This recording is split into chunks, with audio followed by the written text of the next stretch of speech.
ஓய்வு பெற்ற காவல்துறை அதிகாரி திரு ராஜாராம் அவர்கள் தந்தி டிவியோடு இணைந்திருக்கிறார். சார் வணக்கம். இதுபோல ஆயிரக்கணக்கில் மக்கள் ஒரே இடத்தில் கூடுகிறார்கள் தங்களுடைய நட்சத்திரங்களை பார்ப்பதற்காக.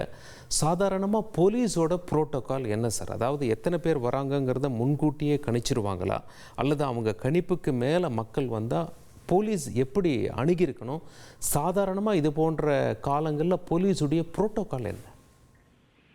அதாவது இது போன்ற சார் கேக்குவீங்களா? சார் கேட்கல.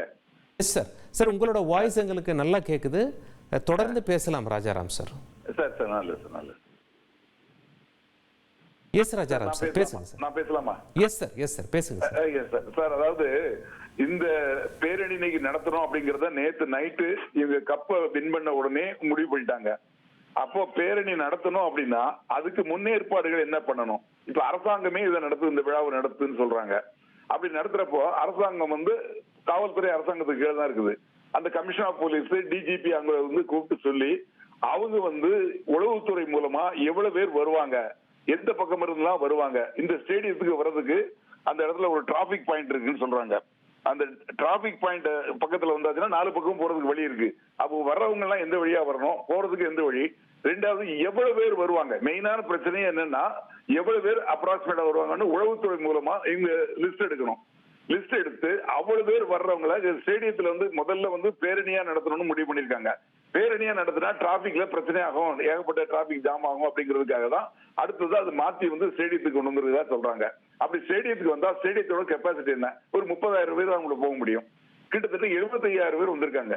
இப்ப இந்த 30,000 பேர் மட்டும் ஒழுங்கான முறையில கரெக்டா சர்ச் பண்ணி, அதாவது அவங்க போறதுக்கு பாதுகாப்பா போகக்கூடிய அளவுக்கு என்ன மாதிரி பேரிகார்ட் கட்டி எந்த வழியா போகிறதுக்கு ஏற்பாடு பண்ணணும். இதுல என்ன சொல்றாங்கன்னா 4 கேட்ல, என்ட்ரன்ஸ்ல உள்ள கேட்ல ஸ்டேடியத்துல அதுல உள்ள அந்த கழிவுநீர் கால்வாய், அந்த கால்வாய்க்கு மேல இருக்கக்கூடிய அந்த கான்கிரீட் பிளேஸ் அதுதான் இடிஞ்சு விழுந்திருக்கு, அதுலதான் உள்ள விழுந்துட்டாங்க அப்படின்னு சொல்றாங்க. ஒருத்தர் விழுந்தாங்கன்னா அவங்க மேல மத்தவங்க அடுத்த இடிச்சு மேல ஏறி மிதிச்சுட்டு போயிருவாங்க. அதான் ஸ்டாம்பைடுன்னு சொல்லுவாங்க. அந்த மாதிரி ஸ்டாம்பைடு ஆயிருக்குது. அதுல ஒரு பள்ளி மாணவி கூட இறந்து போயிருக்காங்க. இது காவல்துறை சரியான முறையில ஆனா டைம் கம்மி தான். டைம் கம்மியா இருந்தா கூட இந்த இடத்துல ஒரு க்ளோஸ் இடத்துல தான் நடக்குது. க்ளோஸ் இடத்துலனா மத்தவங்க எல்லாம் தடுத்து பக்கமே வரவிடாத அளவுக்கு அவங்க தள்ளியே தடுத்திருக்கணும். அதுக்கு காவல்துறை 5,000 பேர் தான் இருந்ததா சொல்றாங்க. 5,000 பேர் இருந்தும் அது தடுக்க முடியல. ஆனா இதுக்கு மேலேயும் சேர்ந்து உங்களுக்கு அந்த மாநிலத்துல இருக்கக்கூடிய போலீஸ், ஸ்பெஷல் போலீஸ் தான் இருக்காங்க. அவங்களெல்லாம் வரவழைச்சு இந்த 30,000 பேர் மட்டும் உள்ள போறதுக்குள்ள வழி, மத்தவங்க எல்லாம் அந்த பக்கமே வரக்கூடாது. அதுல 1 கிலோமீட்டருக்கு அந்த பக்கம் போய் அவங்க திருப்பி அனுப்பக்கூடிய அளவுக்கு ஏற்பாடு பண்ணிருக்கணும். இது போக மெடிக்கல், ஆம்புலன்ஸ், குடிக்க தண்ணீர், இந்த மாதிரி விஷயங்கள் எல்லாம் பண்ணணும். ரெண்டாவது இதுக்கு முன்னாடி பேசின சார் சொன்னாங்க, மாதவன் சார், அதே மாதிரி ட்ரோன் மூலமா எந்த பக்கம் இருந்து ஆட்கள் வராங்க, அதிகமா வரவங்களை எங்கெங்க தடுக்கணும் அப்படிங்கிறது ஒரு ஸ்ட்ரென்த் போட்டு அந்தந்த இடங்கள்ல தடுத்துக்கணும். இது என்னை பொறுத்தவரை இது பொதுமக்கள் ஒரு ஆர்வத்தோட வராங்க. ஒரு வெற்றி பெற்ற ஒரு வீரர்களை பார்க்கணுங்கிற ஒரு ஆர்வத்துல வராங்க. அவங்களுக்கு சரியான முறையில பாதுகாப்பு கொடுக்க வேண்டியது காவல்துறையோட கடமை. அதுல அவங்க ஃபெயிலியூர் ஆயிருக்காங்கன்னு தான் நினைக்கிறேன். ரெண்டாவது, உலக கோப்பையை வெற்ற போது கூட இது மாதிரி வெற்றி பேரணிகள்லாம் நடந்தது. ஆனா இது மாதிரி ஸ்டாம்பைடு எதுவும் நடக்கல. இவங்க 18 ஆண்டுகள் கழிச்சு ஜெயிச்சிருக்காங்க. அதனால அந்த ஆர்வம் ஜாஸ்தி. ஆனா அதுக்கு தகுந்த மாதிரி பாதுகாப்பு கொடுக்கப்படல. அது முறைப்படி திட்டமிட்டு சரியான முறையில பாதுகாப்பு கொடுத்திருக்கணும் அப்படிங்கறது என்னோட கருத்து. ரெண்டாவது, இப்போ அந்த இடத்துல இருந்து வெளியே போறதுக்கு அதுக்குள்ள வழிகள், அங்க இருக்கக்கூடியவங்க வெளியே பத்திரமா போகணும்.